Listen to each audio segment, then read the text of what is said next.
Good evening everyone. तो जैसे कि आप सभी को पता है, हम यहाँ पर ले रहे हैं ऑनलाइन क्लासेस। किस क्लास के लिए? तो वो है 9th क्लास के लिए। किस सब्जेक्ट की? तो वो है मैथ की, जिसमें हमने आपके फाइनल एग्जाम के लिए रिवीजन शुरू कर दिया है। और उसमें जो हम चैप्टर पढ़ रहे हैं वो है पाठ प्रश्नावली 12.1, ठीक है, जिसका नाम है हिरोन सूत्र या हिरोन का फॉर्मूला, जिसमें हमने क्वेश्चन नंबर 1 नहीं किया, क्वेश्चन नंबर 2 कर दिया है। 1 हम सबसे लास्ट में करेंगे, तो थोड़ा सा आपको कंफ्यूज ना आप हो जाए इसलिए, ठीक है। तो क्वेश्चन नंबर 2 कर लिया था, तो आज शुरू करते हैं अपना सवाल नंबर 3, मतलब कि क्वेश्चन नंबर 3।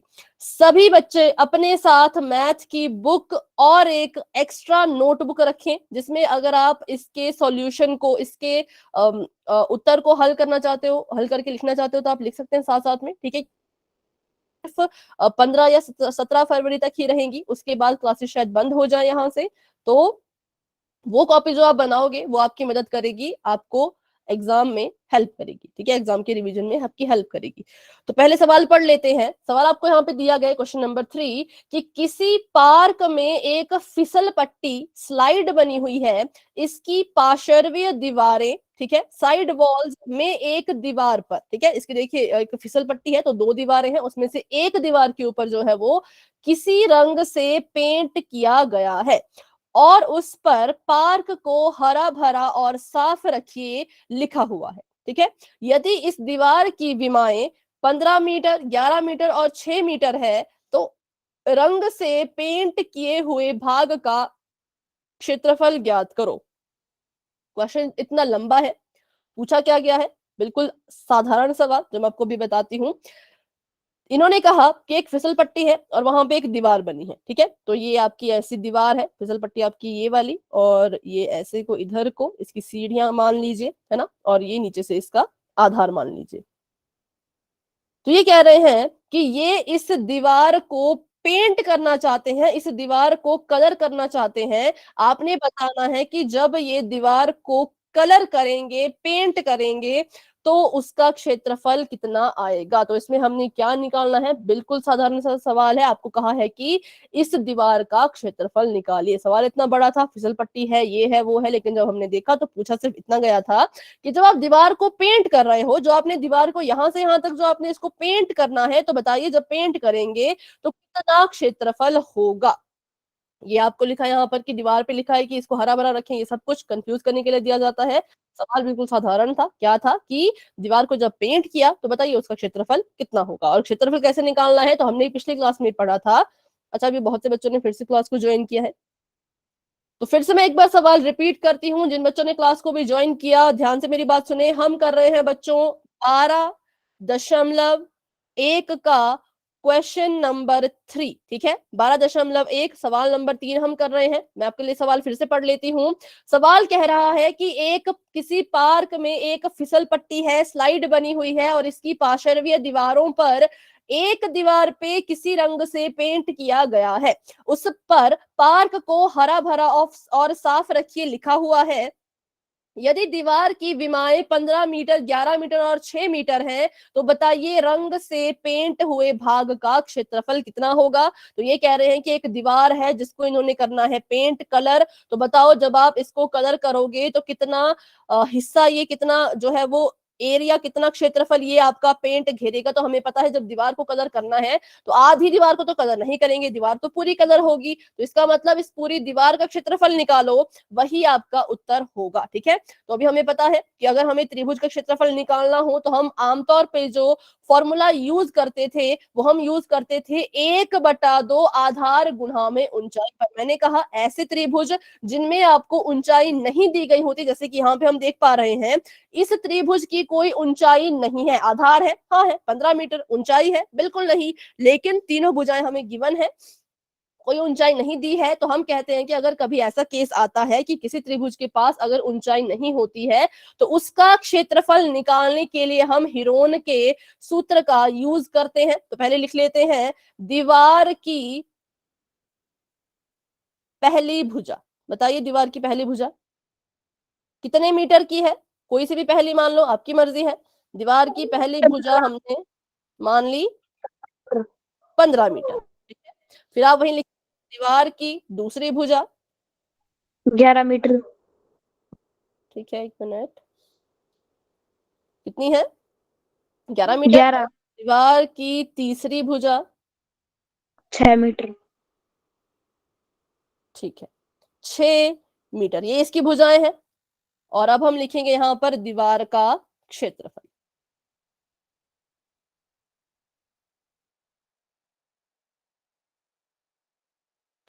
ठीक है, अभी जिन बच्चों ने क्लास को ज्वाइन किया है बच्चों, क्लास को आप बिल्कुल टाइम से ज्वाइन कर लिया करें, क्योंकि देखो ये आपकी फाइनल एग्जाम की क्लासेस हैं। ये वाली क्लास जो है वो 8:30 बजे ही शुरू हो जाती है, इसलिए कोशिश किया करें कि पूरे 8:30 बजे आप क्लास को ज्वाइन कर लिया करें। ठीक है, दीवार का क्षेत्रफल निकालना है किसकी मदद से? हीरोन के फॉर्मूले की मदद से। तो पहले अपना फॉर्मूला लिख लीजिए। दीवार का क्षेत्रफल निकालने के लिए हमें कौन सा सूत्र यूज करेंगे? हीरोन का। तो क्या होता है वो फॉर्मूला? सबसे पहले लगाया जाता है वर्गमूल। वर्गमूल लगा लिया, उसके बाद अंदर हम लिखेंगे एस गुणा में एस माइनस ए, और गुणा में एस माइनस बी, और गुणा में एस माइनस सी। आप यहाँ पर ऐसा भी मेंशन कर सकते हैं, आप यहाँ पर ऐसा भी लिख सकते हैं कि एस क्या है और ए बी सी क्या है। ठीक है, अगर आप ऐसा करेंगे तो मतलब नंबर तो क्या मिलेंगे, लेकिन हाँ इंप्रेशन अच्छा पड़ता है कि बच्चे ने लिखा है, इसका मतलब बच्चे को पता है। ठीक है, तो आप यहाँ पे लिख सकते हैं कि जो हमारा एस है वो यहाँ पे शो कर रहा है कि ये हमारा अर्ध परिमाप है। ठीक है, ये क्या है? ये अर्ध परिमाप है। और यहाँ पर आप लिख सकते हैं ए कॉमा बी कॉमा सी जो है वो हमारी त्रिभुज की भुजाएं हैं। त्रिभुज की भुजाएं गिवन है, इसका मतलब एबीसी हमें गिवन है। किस चीज की हमने वैल्यू निकालनी है? तो हमने जो है वो एस की वैल्यू निकालनी है। एस का मतलब है अर्ध परिमाप। अर्ध परिमाप कैसे निकाला जाता है? अगर किसी बच्चे को ये चीज याद है तो बताइए। अर्ध परिमाप निकालने के लिए सबसे पहले मैं क्या निकालू? मैम तीन भुजाओं को जोड़ दो और उसके बाद 2 से डिवाइड कर दो। हाँ, जब आपने तीन भुजाओं को जोड़ा उसे क्या कहा जाता है? किसी भी भुजा का जब हम किसी भी भुजा की भुजाओं को जोड़ते हैं तो उसको हम क्या कहते हैं? कि हमने क्या निकाला? परिमाप। परिमाप। बिल्कुल ठीक है, हमने निकाला उसका परिमाप। तो अर्ध परिमाप निकालने के लिए पहले आपको परिमाप निकालना पड़ेगा, क्योंकि अर्ध परिमाप जो होता है आप ऐसे भी लिख सकते हैं यहाँ पर, अर्ध परिमाप बराबर है परिमाप बटा दो। ठीक है, आप ऐसे लिख लीजिएगा सवाल में, अर्ध परिमाप बराबर है परिमाप बटा दो। परिमाप किसके बराबर है? तो परिमाप बराबर है भुजाओं के जोड़ के। तो कर लीजिए, भुजाओं को जोड़ लीजिए। ए जमा बी जमा सी बटे में 2 को ऐसे का ऐसा ही लिखेंगे। पहली भुजा आपने ऊपर लिख रखी है जो कि 15 है, तो यहाँ पर बराबर है का निशान लगा के लिख दो। 15 जमा 11 जमा 6 बटे में 2। कभी भी इस 2 से इस 6 को मत काटना, पहले सभी भुजाओं को जोड़ दीजिए, उसके बाद ही 2 से काटना है। ठीक है, तो अभी भुजाओं को जोड़िए। 11 जमा 6 17, और 17 में 15 जोड़ा तो 7 5 12, और ये 3 32। ठीक है, तो परिमाप आ गया 32। 32 बटे 2 है, तो अब 32 को 2 से भाग दे दो तो आपके पास आ जाएगा 16। तो इसका मतलब जो आपने अर्ध परिमाप निकाला वो आपके पास 16 आ चुका है। ठीक है, जो आपने अर्ध परिमाप की वैल्यू निकाली तो वो कितनी आ गई है? वो आ चुकी है आपके पास 16 मीटर। चलिए, जिस जिसको यहाँ पर ये यहाँ तक समझ आ गया वो वाई टाइप करेंगे, जिस जिसको डाउट है वो अभी मुझसे पूछ लीजिए। हमने कुछ नहीं किया, हमने बस हीरोन का फॉर्मूला लगाया है। ठीक है, हीरोन का फॉर्मूला लगाने से पहले हमने जो है वो सारी इंफॉर्मेशन लिख दी जो जो हमें दिया था। अच्छा, विशु कह रहे हैं रिपीट करेंगे, चलिए रिपीट कर लेते हैं। हमें एक सवाल दिया गया था कि पार्क में एक फिसलन पट्टी है, और फिसलन पट्टी की जो यहाँ पर दीवार है उस दीवार को पेंट करना है, रंग उसको जो है वो रंगना है या कलर करना है। तो उन्होंने कहा कि अगर एक दीवार को आप पेंट करने वाले हो और दीवार की पहली भुजा अगर 15 मीटर है, दूसरी भुजा अगर 11 मीटर है, तीसरी भुजा अगर 6 मीटर है, तो ये बताइए कि रंग करके दीवार का रंग ने कितना क्षेत्रफल इस्तेमाल किया। तो हमें पता है दीवार को अगर पेंट करेंगे तो पूरा ही पेंट करेंगे, कोई हिस्सा छोड़ेंगे नहीं। तो इसका मतलब हमने यहाँ पे दीवार का क्षेत्रफल निकालना था। अब दीवार का जो आकृति है वो त्रिभुजाकार है। हमें पता है किसी भी त्रिभुज का अगर क्षेत्रफल निकालना होता है तो हम एक सूत्र इस्तेमाल करते थे पहले, 1/2 आधार गुणा ऊंचाई। लेकिन यहाँ पर ऊंचाई दी ही नहीं गई है, तो जिस त्रिभुज की ऊंचाई नहीं दी जाती उसका क्षेत्रफल हीरोन के फॉर्मूले से निकाला जाता है। तो हमने यहाँ पर भुजाएं लिख दी, और दीवार का क्षेत्रफल निकालने के लिए फॉर्मूला लिख लिया। ठीक है, ये हमने भुजाएं लिख ली 15 16 6 15 11 6 और यहाँ पे हमने अपना फॉर्मूला लिख लिया कि इस फॉर्मूले की मदद से हम दीवार का क्षेत्रफल निकालने वाले हैं। तो अब हमने फॉर्मूले को ध्यान से देखा, फॉर्मूले में जो ए है, जो बी है, जो सी है, इसकी वैल्यू हमें पता है। ये त्रिभुज की 3 भुजाएं हैं, लेकिन एस जो यहाँ पर है, एस की वैल्यू हमें नहीं पता, क्योंकि एस होता है अर्ध परिमाप। तो ये अर्ध परिमाप हमें ज्ञात करना पड़ेगा। अर्ध परिमाप कैसे ज्ञात करते हैं? तो अर्ध परिमाप निकालने के लिए आपको परिमाप निकालना पड़ेगा और उसको करना पड़ेगा भाग 2 से। ठीक है, और परिमाप कैसे निकलता है? देखो, मैं यहाँ पर त्रिभुज की बात नहीं कर रही, मैं यहाँ पे सभी आकृतियों की बात कर रही हूँ। कोई भी आकृति आपके पास आ जाए, चाहे वो पंचभुज हो, षटभुज हो, चाहे वो चतुर्भुज ही क्यों ना हो, अगर आप उसकी भुजाओं को जोड़ देते हो तो वो उसका परिमाप हो जाता है। ठीक है, किसी भी आकृति की भुजाओं को जोड़ दो, वो उसका परिमाप होगा। त्रिभुज का परिमाप निकालना है, त्रिभुज में 3 भुजाएं हैं, तीनों भुजाओं को आपस में जोड़ दो, आपको जो है वो परिमाप मिल जाएगा। ठीक है, त्रिभुज का परिमाप कैसे निकलेगा? तीनों भुजाओं को जोड़ दो, एबीसी त्रिभुज की भुजाएं थी, मैंने इनको जोड़ दिया 15 जमा 11 जमा 6 करके, और इस परिमाप का जब आधा कर देंगे तो हमें अर्ध परिमाप मतलब कि एस मिल जाएगा। ठीक है, तो यहाँ पे 32/2 आया था, काट दो इसको, 2 एकम 2, 16 दूनी 32, तो हमारे पास जो अर्ध परिमाप है वो 16 मीटर आ चुका है। अब बताइए, यहां तक ही मैंने आपको बताया था अभी, यहां तक अब फिर से कोई डाउट है तो आप मुझसे फिर से पूछ सकते हो। ठीक है, अर्ध परिमाप निकाल लिया है, मतलब कि एस निकाल लिया है, एस बराबर है 16 मीटर। बात करें ए की तो ए बराबर है 15 मीटर। बात करें बी की तो बी बराबर है 11 मीटर। बात करें सी की तो सी बराबर है 6 metre. S a b c तीनों की वैल्यू मिल गई, तो वैल्यू अब मिल चुकी है, तो बिना किसी देरी के इनको जो है वो अपने फॉर्मूले में डाल दीजिए। ठीक है, वर्गमूल बहुत जरूरी है कि जब भी आप इनको सॉल्व करोगे, एस गुणा एस माइनस ए गुणा एस माइनस बी गुणा एस माइनस सी बराबर है, एस हमारे पास 16 है तो यहाँ पे 16 लिख लेंगे हम। 16 गुणा, ब्रैकेट शुरू किया, 16 माइनस ए मतलब 16 माइनस 15, गुणा का निशान, ब्रैकेट शुरू किया, 16 माइनस बी मतलब 16 माइनस 11, ब्रैकेट शुरू, 16 माइनस सी मतलब 16 माइनस 6। यहाँ पे मैंने इसकी वैल्यू को पुट कर दिया। यहाँ पे किसी का डाउट है तो पूछ लीजिए। No ma'am.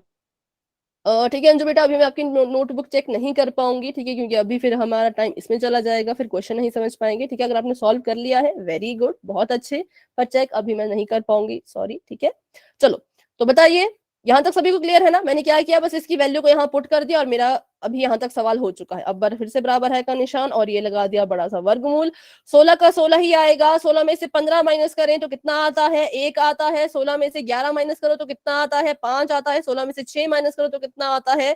10 आता है। अब यहाँ तक तो सभी बच्चे सॉल्व कर लेते हैं, लेकिन इसके आगे बहुत से बच्चे क्या करते हैं, तो बहुत से बच्चे बिना इसको ध्यान से देखे सभी को गुणा कर देंगे और वर्गमूल के अंदर लिख लेंगे। ठीक है, सभी को गुणा करके वो वर्गमूल के अंदर लिख लेंगे और फिर उसके बाद फंस जाएंगे कि अब क्या करें। तो इस पॉइंट पे आके अगर आपको लगता है कि आप अपनी संख्याओं को अभी तोड़ के लिख सकते हो तो फिर तोड़ के लिख लो, कोई इसमें वो नहीं है। इसके आपको लगता है कि आप इसके गुणनखंड बना सकते हो, गुणनखंड बना लो। कभी भी इनको डायरेक्ट गुणा मत करो, डायरेक्ट गुणा करोगे संख्या बढ़ती जाएगी, संख्या बढ़ गई तो वर्गमूल हटाना मुश्किल हो जाता है। तो इसकी एक शॉर्टकट ये होता है कि इन सभी संख्याओं का यहाँ पर आप गुणनखंडन कर लीजिए। अगर मैं आपको बोलूं कि 16 को तोड़िए, गुणनखंडन भी कैसे करना है, तो अभाज्य गुणनखंडन। जैसे आपने कहा कि 16 को अगर तोड़ेंगे, सबसे पहले बच्चों के मन में सवाल आएगा कि 16 को 8 गुणा 2 लिख दो, पर नहीं, छोटे से छोटे 4 टुकड़े गुना करो 4। कि उसके बाद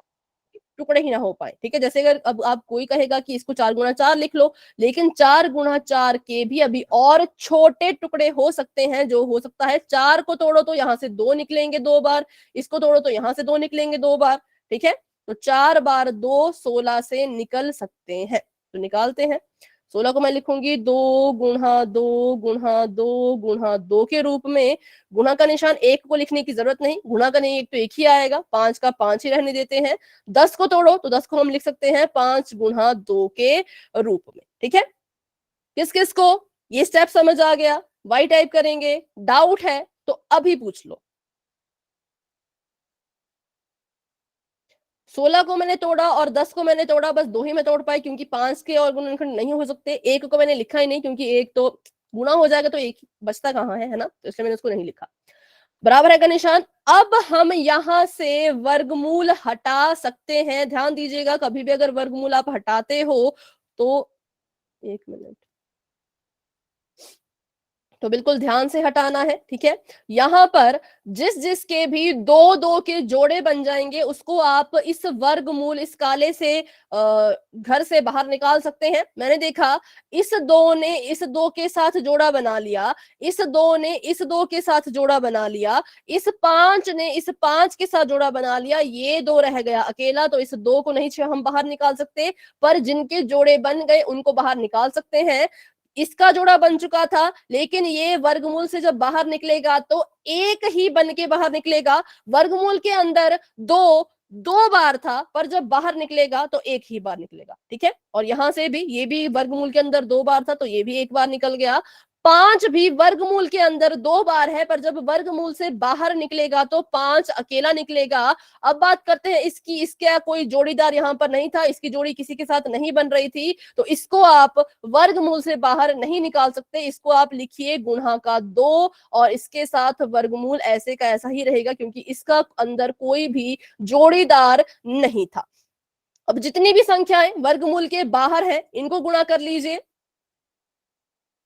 5 दूनी 10, 10 दूनी 20, तो हमारे पास उत्तर आ गया बाहर 20 और वर्गमूल के अंदर आ गया 2, तो 20 वर्गमूल 2 मीटर स्क्वायर, ये आपका आंसर आ चुका है।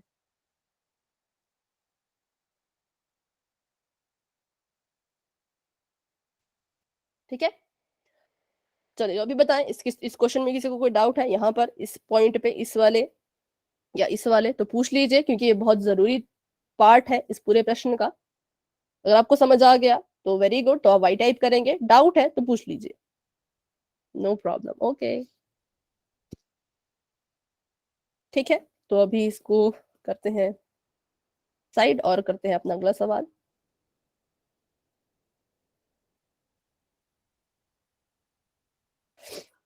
हीरोन का फॉर्मूला बहुत इजी होता है, आप इसके क्वेश्चन को कभी भी टफ मत समझो, बहुत इजी होते हैं। अगर आपको हीरोन का फॉर्मूला अच्छे से आता है, अगर आपको अर्ध परिमाप परिमाप अच्छे से निकालना आता है, तो आपको इन क्वेश्चन को सॉल्व करने में कोई भी दिक्कत महसूस नहीं होगी। ठीक है, तो चलिए अभी पढ़ते हैं अपना अगला सवाल। अब आपको यहाँ पे क्वेश्चन नंबर 4 पूछा गया है कि उस त्रिभुज का क्षेत्रफल ज्ञात कीजिए जिसकी दो भुजाएं 18 और 10 है और उसका परिमाप जो है वो 42 सेंटीमीटर है। उस त्रिभुज का क्षेत्रफल ज्ञात करो।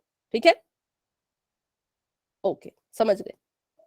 उस त्रिभुज का क्षेत्रफल ज्ञात करो। किस त्रिभुज का? मान लो ये एक त्रिभुज है, इस त्रिभुज के बारे में ये कह रहे हैं कि इसका नाम अगर है एबीसी, तो इस त्रिभुज की आपको केवल दो भुजाएं दी हैं।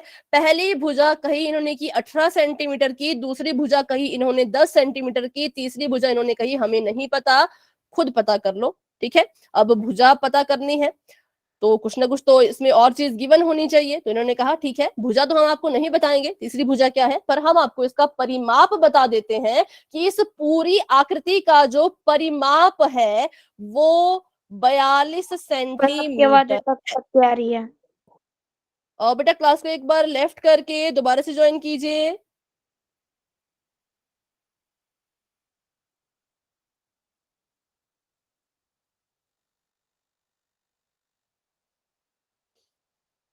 क्लास लेफ्ट करके रीज्वाइन करो।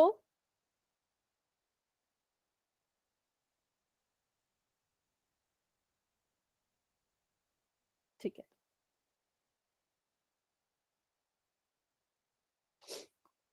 चलिए परिमाप हमें दिया इन्होंने 42 सेंटीमीटर। अब परिमाप होता क्या है, तो हमें पता है कि परिमाप अगर कहा है तो इट मींस इन तीनों भुजाओं को जोड़ा होगा, तभी तो ये 42 सेंटीमीटर का परिमाप आया होगा। अगर मैं यहाँ पर लिखूं त्रिभुज की पहली भुजा, बताइए पहली भुजा किसके बराबर लिखूं मैं? त्रिभुज मैं ऐसे बना देती हूँ, ठीक है, लिखना नहीं मुझे ऐसे, मैंने लिख दिया त्रिभुज की पहली भुजा, बता दो कोई सी भी।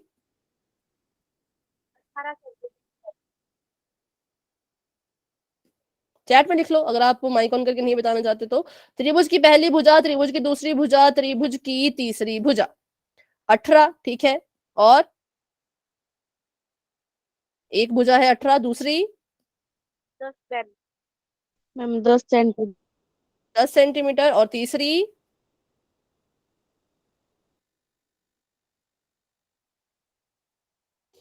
त्रिभुज की तीसरी भुजा। एक्स। एक्स। 18, हाँ 18 तो पहली है ना, दूसरी 10 है, और तीसरी है x सेंटीमीटर। तो ये यहाँ पर हमारे पास 3 भुजाएं हैं और हमारे पास परिमाप भी है। ये परिमाप हमें कब मिला होगा? जब हमने इन तीनों भुजाओं को जोड़ा होगा। अगर मैं इसको मान लूं a, इसको मान लूं b और इसको मान लूं c, तो जब मैं a में, b में, c, इन तीनों को जब मैं जोड़ूं तो वो बराबर होता है परिमाप के। ठीक है, किसी भी त्रिभुज का परिमाप क्या होता है? तीनों भुजाओं का जोड़। इन तीनों भुजाओं में से मुझे सिर्फ 2 भुजाएं पता है, पहली है 18, दूसरी है 10 और तीसरी है c। मैं इसको किसके बराबर लिखूं? फटाफट से बताइए।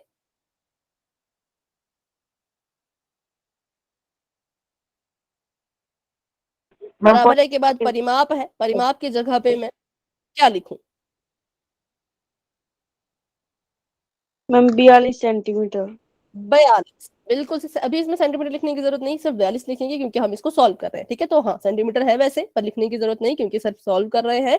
मैम क्योंकि दोबारा से मुझे ये बता कह दो। रहे हैं कि ठीक है, दोबारा सबको मैं बताती हूँ। देखो यहाँ पर इन्होंने कहा कि एक त्रिभुज की पहली भुजा 18 सेंटीमीटर है, दूसरी भुजा 10 सेंटीमीटर है और परिमाप 42 सेंटीमीटर है। तो इस त्रिभुज का क्षेत्रफल ज्ञात कीजिए। अब क्षेत्रफल ज्ञात करना है तो हमें पता है कि भुजाएं तो हमें तीनों चाहिए, है ना? भुजाएं तो हमें तीनों चाहिए, तभी तो हम इसका क्षेत्रफल ज्ञात कर पाएंगे। पर इन्होंने कहा कि 2 ही भुजाएं दे रहे हैं और परिमाप दे रहे हैं। परिमाप की मदद से तीसरी भुजा खुद निकाल लो। तो हमने कहा त्रिभुज की पहली भुजा 18 सेंटीमीटर, दूसरी भुजा 10 सेंटीमीटर, तीसरी भुजा x, क्योंकि हमें नहीं पता तीसरी भुजा कितने सेंटीमीटर की है। फिर हमने इसको नाम दे दिया a, इसको b, इसको c। त्रिभुज की तीनों भुजाओं को जब जोड़ा जाता है तो वो परिमाप के बराबर आता है। तो अगर a यहाँ पे 18 सेंटीमीटर की है, b यहाँ पे 10 सेंटीमीटर की है, c यहाँ पे x सेंटीमीटर की है, तो इन तीनों को जब हम जोड़ेंगे तो परिमाप के बराबर आएगा। और परिमाप यहाँ पर हमें दिया है 42 सेंटीमीटर का, तो हम यहाँ पे 42 ऐसा लिख सकते हैं। कितने बच्चों को ये चीज समझ आ गई? वो वाई टाइप करेंगे। किसी को इसमें कोई डाउट है तो फिर से पूछ लो, क्योंकि ये क्वेश्चन इंपॉर्टेंट है। चांसेस है कि ये आपको 2 या 3 नंबर में आ सकता है। ऐसे क्वेश्चन आते हैं जिसमें आपको परिमाप दिया हो या कुछ दिया हो और पूछा कुछ और हो। ठीक है, सबको समझ आ गया? वेरी गुड, वेरी गुड, बहुत अच्छे। तो यहां से हम क्या कर सकते हैं? यहां से हम अपनी तीसरी भुजा का मान ज्ञात कर सकते हैं। तो 18 में 10 जोड़ा तो आ गया 28, जमा x बराबर है 42। x की वैल्यू निकालनी है तो बताइए, x को अगर मैं यहाँ पे अकेला छोड़ूं तो ये 28 वहां जाकर के क्या करेगा? माइनस। माइनस करेगा। तो 42 में से 28 की माइनस करवा दीजिए। तो यहाँ पर 12 में से 8 गए तो कितना आता है? 4, और 3 में से 2 गए तो 1। तो 14 सेंटीमीटर हमारे पास यहाँ पर आ चुकी है। कौन? x की वैल्यू। x किसको माना था? x हमने माना था अपनी त्रिभुज की तीसरी भुजा को। तो यहां से हमें पता लग गया कि हमारी त्रिभुज की जो तीसरी भुजा है, अब उसे x लिखने की जरूरत नहीं है, अब हम उसे 14 लिख सकते हैं। पहली भुजा 18, दूसरी भुजा 10, तीसरी भुजा 14, तीनों भुजाएं हमें मिल चुकी हैं। तो अब हम इसका क्षेत्रफल भी आराम से निकाल सकते हैं। ठीक है, तो लिखते हैं क्षेत्रफल का फॉर्मूला, जो कि हम सभी को पता है। त्रिभुज का क्षेत्रफल जो कि किसके बराबर आ जाएगा? बराबर है यहाँ पर वर्गमूल s गुणा s माइनस a गुणा s माइनस b गुणा s minus c। A b c की वैल्यू पता है, एस की वैल्यू नहीं पता। एस क्या है? एस आपका अर्ध परिमाप है, तो हमें इसका परिमाप निकालना पड़ेगा। लेकिन क्या परिमाप निकालने की जरूरत है? बिल्कुल नहीं, परिमाप तो दिया हुआ है। तो परिमाप आपको पहले से ही दिया गया था। इसी परिमाप की मदद से आप अर्ध परिमाप निकाल लीजिए, मतलब कि एस निकाल लीजिए। एस इसलिए क्योंकि इंग्लिश में कहते हैं इसको सेमी पेरीमीटर। तो अर्ध परिमाप निकलेगा जब आप परिमाप को भाग दे देंगे 2 से। परिमाप आपके पास 42 है, 42 को 2 से भाग दीजिए तो कट जाएगा। 2 दूनी 4, 2 एकम 2, और यहाँ पर भी 2 एकम 2, तो 21 आ गया। तो 21 सेंटीमीटर इज दी अर्ध परिमाप, ठीक है। कैसे मैंने लिया, मुझे इसको जमा नहीं करना पड़ा क्योंकि दिया है कि परिमाप अगर 42 है तो परिमाप की मदद से, देखो परिमाप की मदद से हमने दो चीजें निकाली, पहली अपनी तीसरी भुजा और दूसरा अपना अर्ध परिमाप। तो चलिए हमने निकाल लिया है, एबीसी की वैल्यू हमें पता है और एस की वैल्यू भी हमारे पास आ चुकी है। एस बराबर है 21, ए बराबर है 18, बी बराबर है 10, सी बराबर है 14। करते हैं पुट, तो एस 21 गुणा 21 माइनस 18 गुणा 21 माइनस 10 गुणा 21 माइनस 14, ठीक है।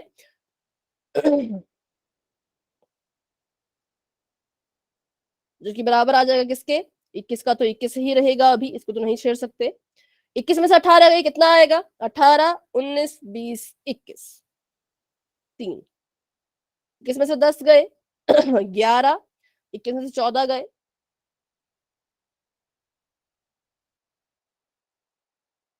7। मेरा इतना आ रहा है, आप बताइए आपको कितना आ रहा है। ठीक है क्या, यहाँ कोई गड़बड़ तो नहीं हुई यहाँ पर। नो मैम, ठीक है मैम। ठीक है, करते हैं इसको सॉल्व। अब फिर से वही चीज मैंने कहा कि इस पॉइंट पे आके कभी भी संख्याओं को आपस में गुणा मत करना, बहुत ही ज्यादा कॉम्प्लिकेटेड क्वेश्चन हो जाएगा, टफ हो जाएगा। क्या करो, गुणनखंड कर लो। मैंने देखा मेरा 21 टूट सकता है, किसमें, फटाफट से बताइए किसमें टूटेगा। 3 गुणा 3 गुणा 3। नहीं, 21 तोड़ना है हमने। मैम 3 गुणा 7। ठीक है, 3 गुणा 7, ठीक है। 3 गुणा 7 में टूट गया 21, 21 और ये वाला 3 ऐसे कैसा रहेगा, इसको नहीं तोड़ सकते। 11 को तोड़ सकते हैं, नहीं तोड़ सकते। 11 एक अभाज्य संख्या है, अभाज्य संख्या नहीं टूटती, और 7 भी अभाज्य है तो 7 भी नहीं टूटता। 21 था भाज्य तो 21 को हमने तोड़ दिया 3 गुणा 7 में। अब जिस जिसके जोड़े बन रहे हैं उनको बाहर निकाल लो। इस 3 ने इस 3 के साथ जोड़ा बना लिया, अंदर 3 हमें 2 बार दिख गया, तो ये इस वर्गमूल से जब बाहर निकलेगा तो इसको एक ही बार लिखेंगे। इस 7 ने इस 7 के साथ जोड़ी बना ली, तो ये 7 अंदर 2 बार था तो बाहर निकला तो एक ही बार लिखेंगे। और किसकी जोड़ी नहीं बन पाई, तो इस 11 की जोड़ी नहीं बन पाई, ये अकेला रह गया, तो 11 लिखो। और 11 को आप वर्गमूल से बाहर नहीं निकाल सकते, तो आपके पास उत्तर आ गया 3 गुणा 7 गुणा वर्गमूल 11। इसको गुणा कर लीजिए, 7 21 और वर्गमूल के अंदर 11। ऐसे देखो, ऐसे आप इसको लिख सकते हो। अभी आप कहेंगे कि कैसे मिल गए आपस में, तो ऐसे मिल सकते हैं क्योंकि देखो जब आप लिखते हैं 2 गुणा में x, तो आप इसको लिखते हैं 2x, है ना। के बीच में गुणा का निशान बार बार लिखते हैं, नहीं लिखते हैं। तो वैसे ही 21 गुणा 11 लिखो या 21 के बाद वर्गमूल 11 लिखो, दोनों का एक ही मतलब है कि ये दोनों आपस में क्या हो रहे हैं, गुणा हो रहे हैं। और सेंटीमीटर स्क्वायर, ध्यान दीजिएगा, जब जब क्षेत्रफल निकलेगा तब तब सेंटीमीटर स्क्वायर लिखना है, क्योंकि यहाँ पर भुजाएं आपस में गुणा हो रही होती हैं, तो इनके जो मात्रक होंगे वो भी आपस में गुणा होंगे, इसलिए हम कहेंगे सेंटीमीटर स्क्वायर। जब जब परिमाप निकलता है तो सिर्फ सेंटीमीटर ही लिखना होता है, ठीक है। जैसे कि इसका भी फटाफट से उदाहरण समझ लीजिए, वैसे आपको पता है पर मैं एक बार बता देती हूँ क्यों ऐसा होता है। एक्स में गुणा करो तो एक्स स्क्वायर आता है, सेंटीमीटर की सेंटीमीटर में गुणा करो सेंटीमीटर स्क्वायर आएगा। एक्स को एक्स में जोड़ो तो कोई स्क्वायर वेयर नहीं आता, सिर्फ 2x आता है। तो सेम ऐसा होता है हमारे मात्रक के साथ भी, जो हमारे ये होते हैं सेंटीमीटर मीटर, कि जब क्षेत्रफल निकलेगा तो गुणा हो रही होती है तो वो स्क्वायर आता है, जब परिमाप निकलेगा जुड़ रहे होते हैं तो इसमें कोई बदलाव नहीं आता, ठीक है। तो बस ये थे इस सवाल में यही चीज थी कि आपको जो है वो इसकी भुजाएं नहीं दी थी, सिर्फ परिमाप दिया था और 2 भुजाएं दी थी। परिमाप की मदद से हमने तीसरी भुजा भी निकाली और अर्ध परिमाप भी यहीं से निकाल दिया। और जब हमारे पास तीनों भुजाएं और अर्ध परिमाप आ गया, उसको हमने हीरोन के फॉर्मूले में पुट करके अपना आंसर जो है वो निकाल लिया है। तो मुझे लगता है ये क्वेश्चन आपको समझ आ चुका होगा। तो अभी के लिए इसको बिठाते हैं और करते हैं अपना अगला सवाल। किसी भी क्वेश्चन में अगर आपको शुरू से लेकर के डाउट रहता है, शुरू से अंत तक, तो वो क्वेश्चन आपने मुझसे क्लास खत्म होने के बाद दोबारा से पूछ लेना है, ठीक है। क्वेश्चन नंबर 5 करते हैं आप, जो कि बहुत ही जरूरी है। देखो ये जो लास्ट के क्वेश्चन है ये तीनों ही बहुत इंपॉर्टेंट है, मोस्ट इंपॉर्टेंट क्वेश्चन मैं इनको मानती हूँ 12.1 के, ठीक है। चलो, तो आपको 5वां क्वेश्चन यहाँ दिया है कि एक त्रिभुज है, ठीक है। इस बार आपका प्रश्न पहले हम अच्छे से पढ़ेंगे। एक त्रिभुज है और इस त्रिभुज की भुजाओं का अनुपात 12:17:25 है और उसका परिमाप 540 सेंटीमीटर है। इस त्रिभुज का क्षेत्रफल निकालिए। ठीक है, क्वेश्चन नंबर 5 में कहा भुजाओं का अनुपात। क्वेश्चन नंबर 4 में क्या कहा था, जिसकी भुजाएं 18 और 10 है। क्वेश्चन नंबर 3 में क्या कहा था कि जिसकी भुजाएं या फिर जिसकी विमाएं 15 मीटर 11 मीटर 6 मीटर है। तो यहाँ पर किसी भी सवाल में अनुपात शब्द का यूज नहीं किया, सिर्फ और सिर्फ क्वेश्चन नंबर 5 में लिखा है भुजाओं के अनुपात के बारे में। तो इसका मतलब कुछ इसमें अलग हमें करना है। क्या अलग करना है उसको भी सीखेंगे। नाम दे देते हैं, पहले इसका नाम ए है, इसका नाम बी है, इसका नाम सी है। भुजाओं को भी नाम दे देती हूँ। इस भुजा का नाम है भुजा छोटी ए, इसका छोटी बी और इसका छोटा सी। ठीक है अब अगर मैं किसी त्रिभुज की भुजाओं का माप लिखना चाहूं, नहीं लिख सकती, क्योंकि मुझे क्या दिया है, मुझे उनका अनुपात दिया है कि ए भुजा का अनुपात बी भुजा का अनुपात सी भुजा के क्या है। तो वो है 15, आई थिंक क्या था, एक मिनट फिर से पढ़ते हैं, 12:17:25। ठीक है 12:17:25 ये क्या है, तो ये भुजाओं का अनुपात है। ध्यान से सुनिए, भुजा की वैल्यू देना और भुजा का अनुपात देना दोनों में बहुत बड़ा अंतर होता है।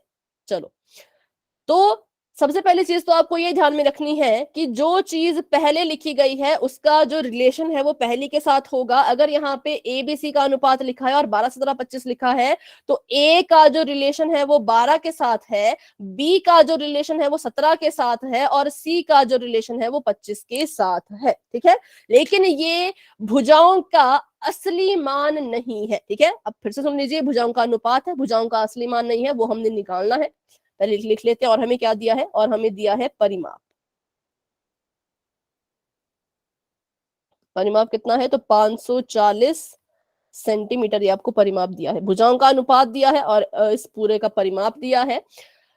अब जब भी, सिर्फ इस प्रश्नावली की बात नहीं हो रही है, कहीं पर कभी भी आपको किन्हीं भी चीजों का अनुपात दिया जाता हो, सबसे पहले तो आपको ये पता होना चाहिए जो चीज आपने पहले लिखी है उसका संबंध पहले से है, दूसरी का दूसरे से, तीसरी का तीसरे से। तो मैं यहाँ पे लिख लेती हूँ कि ए बराबर है 12, बी बराबर है 17 और सी बराबर है 25। लेकिन ये अधूरा है, ये असली मान नहीं है, ये अधूरा मान है, क्योंकि ये अनुपात है। तो जब भी अनुपात हटेगा, आप इस हर एक संख्या को किसी एक चर से गुणा करेंगे। जब आपने अनुपात को हटाया तो आप क्या करेंगे, इन संख्याओं को चर से गुणा करेंगे। चर मतलब इंग्लिश के अल्फाबेट ABCD EFG XYZ, कुछ भी। ABC का इस्तेमाल यहां किया है तो ABC से गुणा मत करना, इसको हम X से गुणा करेंगे। तो इसको मैं, जब मैं A की वैल्यू को लिखूंगी तो A की वैल्यू 12 नहीं, A की वैल्यू 12x होगी, B की वैल्यू 17x और C की वैल्यू 25x होगी। ठीक है, तो अभी कुछ बच्चे कहेंगे कि ये क्या है, क्यों है, तो इसका फटाफट से लॉजिक समझ लेते हैं। शॉर्ट ट्रिक ये है, जिसको शॉर्ट ट्रिक समझ रहे हैं, जिसको लॉजिक नहीं समझना, वो इतना ही सीखे कि अनुपात कभी भी होगा उसको हटा करके संख्याओं की गुणा चर से करनी है, एक ही चर से। अगर यहाँ x से गुणा की तो यहाँ भी x से गुणा करो, सेम चर होना चाहिए। अब ऐसा हुआ क्यों, मान लो आपको कहा मैंने कि x और y दो संख्याएं हैं, इनका अनुपात 2:3 है। अब ये अनुपात क्या होता है, अनुपात मतलब कि x बटा y जब मैंने लिखा तो मेरा उत्तर जो आया वो 2/3 आया। ठीक है, x y का अनुपात अगर 2:3 है तो इसका मतलब x बटा y जो है वो 2/3 के बराबर है।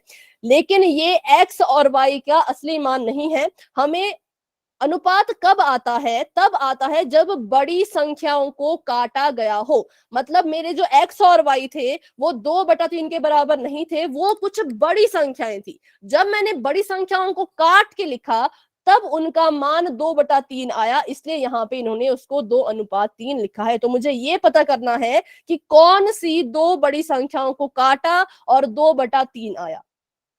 तो मान लो वो मेरी संख्याएं कौन कौन सी थी, वो मेरी संख्याएं थी 16 और 24। ठीक है, तो ये जो 16 और 24 है ये मेरे x और y का असली मान है। क्योंकि अगर मैं इसको काटूं तो देखिए, 8 दूनी 16, 8 3 24, मतलब कि जब मैंने इन दोनों संख्याओं को काटा तो मेरा 2:3 आया।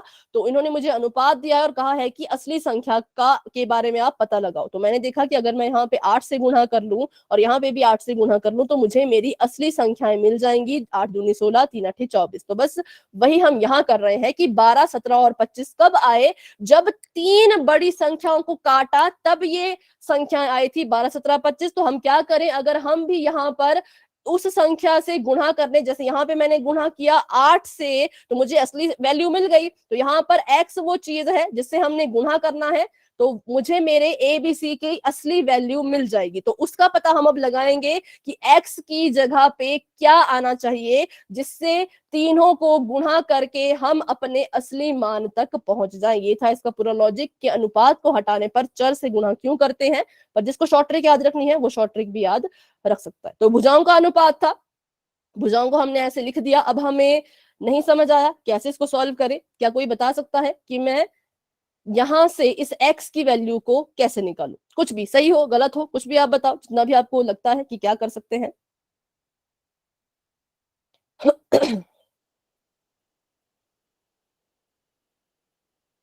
x की वैल्यू निकालनी है। ये आपकी भुजाएं हैं तीनों, इन भुजाओं की मदद से हम x की वैल्यू को कैसे निकाल सकते हैं? मैम अपनी 12 को 17 को 25 को प्लस कर लो, फिर बराबर में 540 कर दो। ठीक है, बिल्कुल सही इन्होंने कहा, क्योंकि हम भूल गए हमें परिमाप भी तो दिया था, है ना। अगर ये भुजाएं हैं और ये परिमाप है तो भुजाओं से तो परिमाप निकलता है। तो अगर मैं क्या करूं, अगर मैं यहाँ पर इन तीनों को जमा करके लिख दूं 12x जमा 17x जमा 25x, तो ये किसके बराबर आएगा? तो ये 540 के बराबर आएगा। क्यों? क्योंकि ये इसका परिमाप है। जब भुजाओं को जोड़ते हैं तो उनका जोड़ परिमाप के बराबर ही तो आता है। किस किस को ये पॉइंट समझ आया वो वाई टाइप करेंगे। डाउट है तो अभी के भी पूछ लो, क्योंकि ये 3 क्वेश्चन बहुत इंपॉर्टेंट है, तो कोई भी डाउट नहीं रखना है मन में। समझ आ गया? ठीक है, वेरी गुड। ये भुजाएं थी, ये परिमाप था, भुजाओं को जोड़ा तो परिमाप के बराबर तो आता ही है। अब यहाँ पे इनको गुणा कीजिए।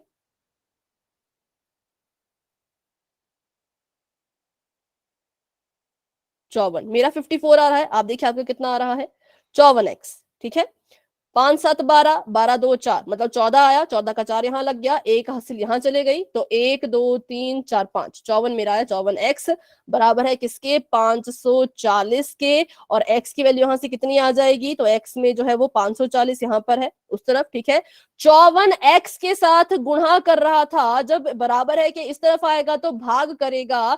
54 एकम 54, 54 10 से 540। तो इसका मतलब है कि x की जो वैल्यू है वो मेरे पास आ चुकी है, x बराबर है 10। ठीक है, अभी सिर्फ और सिर्फ x की वैल्यू निकली है, भुजाओं की वैल्यू नहीं निकली है। अब इस x की मदद से अब हमें पता लग गया कि हमने किस संख्या से इन तीनों की गुणा करनी है। तो अब जब हम x से इसकी गुणा करेंगे तो हमें इन सभी भुजाओं की असली वैल्यू जो है वो मिल जाएगी कि ये कितने कितने सेंटीमीटर की है। तो बताइए, अगर a 12x के बराबर था तो a की असली वैल्यू क्या होगी?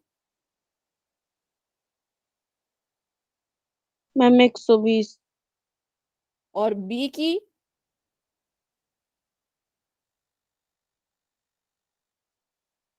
170। और c की? 250 मैम।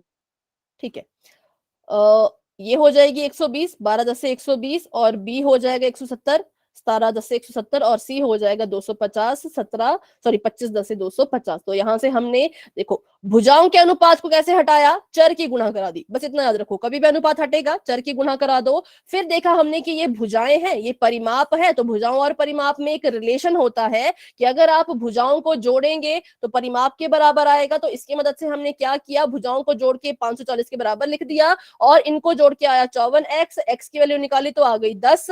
x की वैल्यू एक बार आ गई तो उसको यहां पर भर दो, यहां से आपको आपकी तीनों भुजाएं मिल जाएंगी, मतलब a b और c की असली वैल्यू आपको अब मिल चुकी है। तो इसको अब मिटाते हैं क्योंकि आपको समझ आ चुका है कैसे हमने किया। अब यहां से हमारा अगला क्वेश्चन होता है, मतलब पूरा अब जो क्वेश्चन है वो शुरू होता है।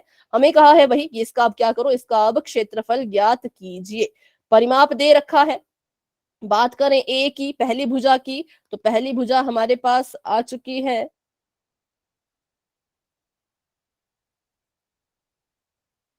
120, दूसरी भुजा आ चुकी है 170, तीसरी भुजा आ चुकी है 250, लेकिन एबीसी के साथ साथ हमें एस भी चाहिए होता है, तो एस भी निकालो। एस निकालने के लिए इस आकृति का परिमाप निकालना पड़ेगा, पर जरूरत नहीं पड़ी क्योंकि परिमाप पहले से ही दिया हुआ है। तो एस आपका आ जाएगा 540/2। करते हैं इसको सॉल्व, तो 2 से कटो, 2 एकम 2, 2 दूनी 4, 2 सत्ते 14, 0 का 0, तो ऐसा आपके पास यहाँ पर 270 आ चुका है। अगर आपको ऐसे काटना नहीं आता, अगर आपको ऐसे काटने में कोई दिक्कत महसूस होती है तो कोई बात नहीं, आप पेपर में भाग कर लेना, पर रिस्क नहीं लेना है, ठीक है। काटना अगर आपको नहीं अच्छे से आ रहा तो आप क्या कीजिएगा, 540 को ऐसे 2 से ऐसे भाग दे देना, 2, क्यों नहीं रहा, 1 मिनट, 2 और यहाँ पर 540, ऐसे इसको आप भाग दे सकते हैं, ठीक है। चलिए, तो अभी हमने एस की वैल्यू निकाल ली, एबीसी की वैल्यू निकाल ली, अब करते हैं शुरू इसका क्षेत्रफल निकालना। तो क्षेत्रफल का फॉर्मूला हमें पता है क्या होता है, हेरोन के फॉर्मूले से ही निकल पाएगा, क्योंकि ऊंचाई यहाँ पर हमें नहीं दी गई है। तो ये वर्गमूल है एस गुणा एस माइनस ए गुणा एस माइनस बी गुणा एस माइनस सी, ये हमें यहाँ पर दिया गया था। एस की वैल्यू कितनी है, एस हमारे पास 270 है, तो इसको 270 ही रहने दीजिए। गुणा का निशान, एस माइनस ए मतलब 270 माइनस कितना, 120, और यहाँ पर 270 माइनस 170, और उसके बाद 270 माइनस 250। फटाफट से बताइए, इनको माइनस करके आपके पास कितना कितना बचा।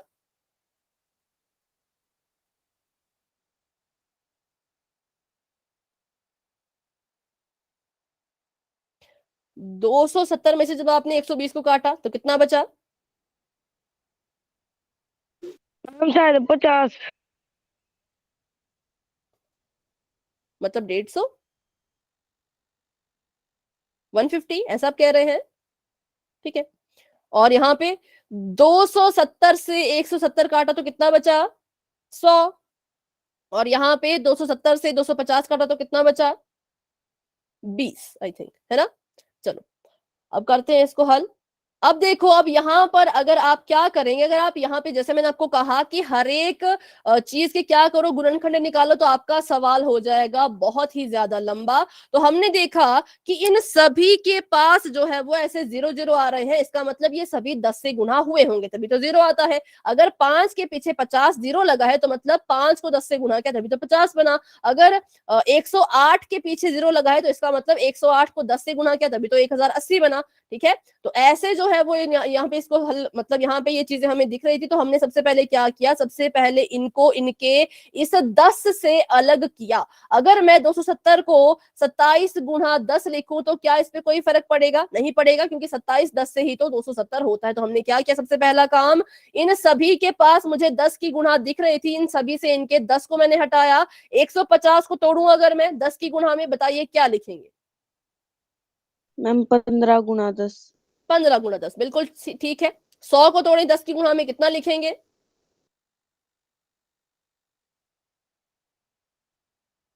मैम 10 × 10। 10 गुणा 10, और 20 को लिखेंगे 10 की गुणा में तो कितना लिखेंगे, मैम 2 × 10।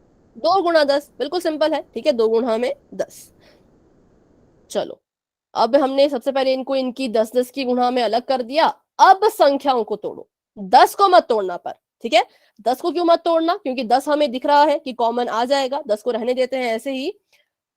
अब संख्याओं को तोड़ो, 27 को तोड़ के आप कैसे लिख सकते हैं, आप कहेंगे इसको हम लिख सकते हैं 9 3 27, 9 को भी तोड़ो, 9 को तोड़ेंगे किसमें, 3 गुणा 3 में, तो इसका मतलब 27 को हम लिख सकते हैं 3 गुणा 3, 3 3 9, 9 गुणा 3 27, 3 गुणा 3 गुणा 3 27 होता है, ठीक है। 3 में 3 मतलब 3 को 3 बार गुणा करो 27 आता है। अगर आपको ये समझ आ गया तो वही टाइप कीजिए, बस इतना कि 27 को तोड़ के मैंने ऐसा क्यों लिखा। डाउट है तो अभी कभी पूछ लीजिए, ठीक है। 3 3 9, 9 3 27, मैंने कहा 10 को नहीं तोड़ना है, 10 का 10 ही रहने देना है, 10 का 10 को 10 ही रहने दिया। 15 को तोड़ो तो 15 होता है 5 3 15 और 10 को 10 ही रहने दीजिए। यहाँ पर भी 10 है तो इनको ऐसे कैसे रहने दो, 10 को हमने नहीं तोड़ना है। 2 को भी नहीं तोड़ सकते तो 2 को भी ऐसे ही रहने दो और इस 10 को भी ऐसे ही रहने दो। अब हमने देखा कि बहुत सारी संख्याएं थी तो चलिए इनको वर्गमूल से बाहर निकालते हैं। इस 3 ने इस 3 के साथ जोड़ी बना ली, अंदर ये 3 2 बार था, बाहर निकला तो 1 बार निकलेगा। ठीक है बेटा, बार बार वाई टाइप ना करें आर्यन, एक बार मैंने आपका वाई देख लिया है। क्वेश्चन समझ लीजिए ध्यान से। यहाँ पे 3 जो है वो 2 बार है वर्गमूल के अंदर, तो वर्गमूल से बाहर निकलेगा, एक ही बार निकलेगा।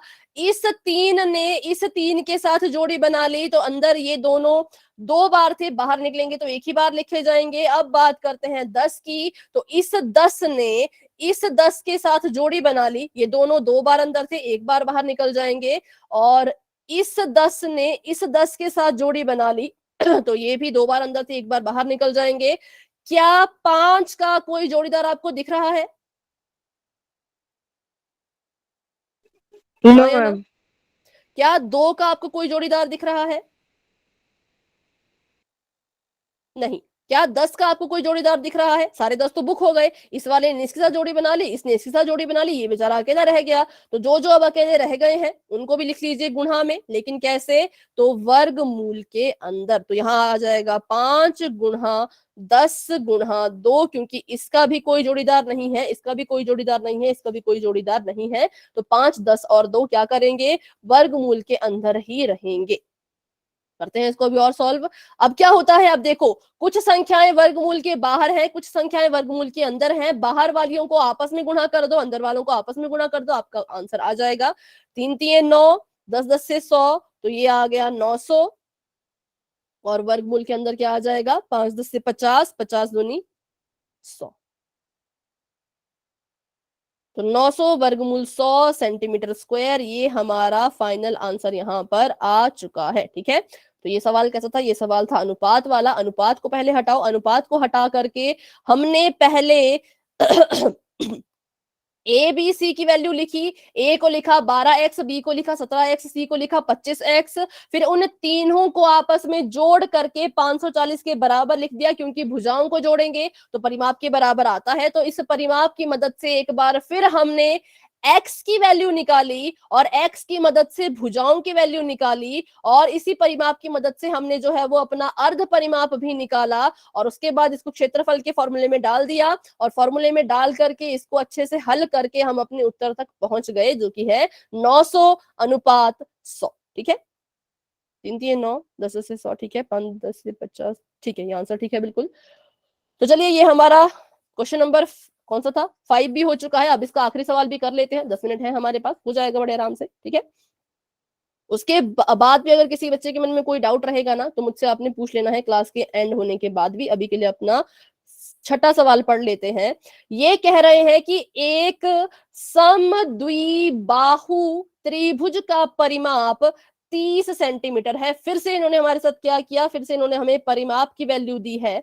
और बात करें भुजाओं की, तो जो उसकी बराबर भुजाएं हैं, ठीक है, वो जो है वो 12 12 सेंटीमीटर की है। तो आप इस त्रिभुज का क्षेत्रफल ज्ञात करो। सबसे पहले शब्द पकड़ना सीखिए। शब्द यहाँ पे जो इस्तेमाल किया, वो इस्तेमाल किया इन्होंने समद्विबाहु त्रिभुज।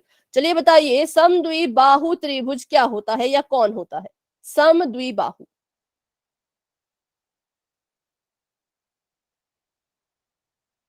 सोचो फटाफट से और बताओ।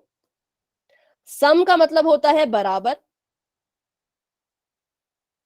द्वि का मतलब होता है दो, बाहु का मतलब होता है भुजा। अब बताओ, ऐसा त्रिभुज, कैसा त्रिभुज?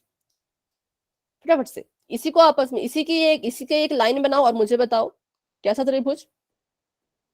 मैम जिसकी, मैम जिसके दो दो भुजा बराबर हो। वेरी गुड, बहुत अच्छे। जिसकी दो भुजाएं बराबर हो उसको समद्विबाहु त्रिभुज कहते हैं। तो ये जो यहाँ पे त्रिभुज है, ये एक समद्विबाहु त्रिभुज है। इस समद्विबाहु त्रिभुज का आपको फिर से परिमाप दे दिया गया है, जो कि कितना है? जो कि है 30 सेंटीमीटर। और इसी समद्वि बाहु के बारे में आपको कहा है कि ये अगर ये समद्वि बाहु है तो इसकी दो भुजाएं बराबर होंगी। तो जो भुजाएं बराबर हैं उन दोनों का जो माप है वो भी आपको दिया है। दो बराबर भुजाओं का माप आपको दिया है। कितने सेंटीमीटर की है दोनों? तो दोनों 12-12 सेंटीमीटर की है। तो यहां से मुझे ए मिल गया। ए भुजा भी 12 सेंटीमीटर की, बी भुजा भी 12 सेंटीमीटर की। जो बराबर भुजाएं हैं दो, उनके बारे में कहा है। दो बराबर भुजाएं तो मतलब दो भुजाओं की वैल्यू दी है। तो मैं कहूंगी मेरी ये वाली भुजा भी 12, ये वाली भुजा भी 12।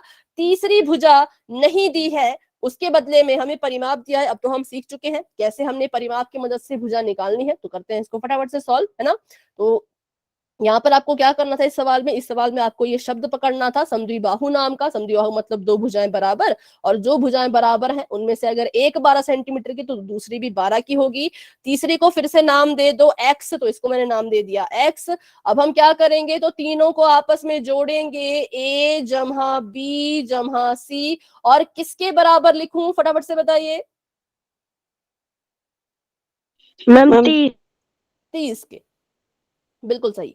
ए 12 के बराबर है, बी 12 के बराबर है, सी एक्स के बराबर है, और ये है 30। 12 जमा 12 मतलब कि 24, जमा में एक्स बराबर है 30। एक्स का मान निकालिए, एक्स के साथ 24 जमा हो रहा है तो बराबर है कि उस पार जाएगा तो 30 में से माइनस हो जाएगा। तो एक्स मेरे पास आ गया यहाँ पर 6 सेंटीमीटर। 30 में से 24 गए तो 6 आते हैं, 10 में से 4 गए तो 6, 30 में से 24 गए तो भी 6। तो अब यहाँ पे सी की जगह पे एक्स लिखने की जरूरत नहीं है। यहाँ पर सी हमारे पास जो है वो 6 सेंटीमीटर का आ चुका है। तीनों भुजाएं मिल गई। जी हाँ, किसकी मदद से? परिमाप की मदद से। अब परिमाप की मदद से और क्या निकाले बताओ? परिमाप की मदद से एक और चीज निकलेगी जिसका नाम क्या है?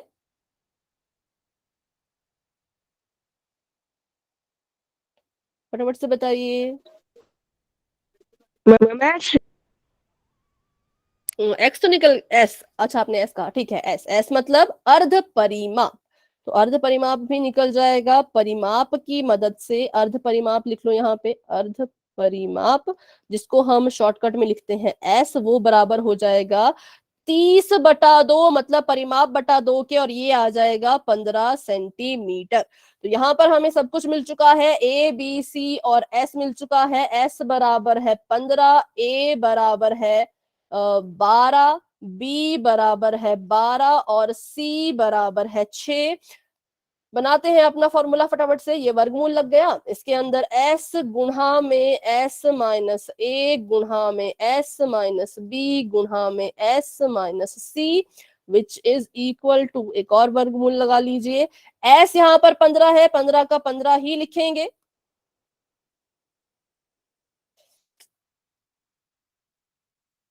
और गुणा का निशान। s माइनस ए मतलब 15 माइनस 12, s माइनस बी मतलब 15 माइनस 12, s माइनस सी मतलब 15 माइनस 6।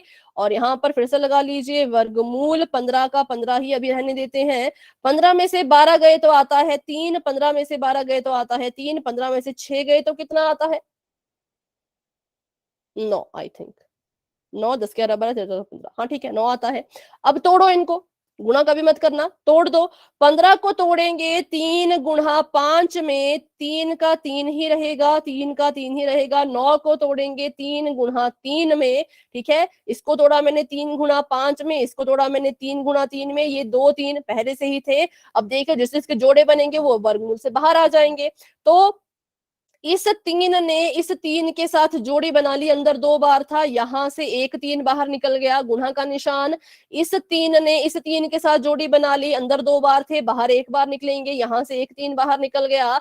5 के साथ जोड़ी बनाने वाला कोई नहीं है, इस 3 के साथ भी जोड़ी बनाने वाला कोई नहीं है, तो इनको भी लिखना पड़ेगा साथ में।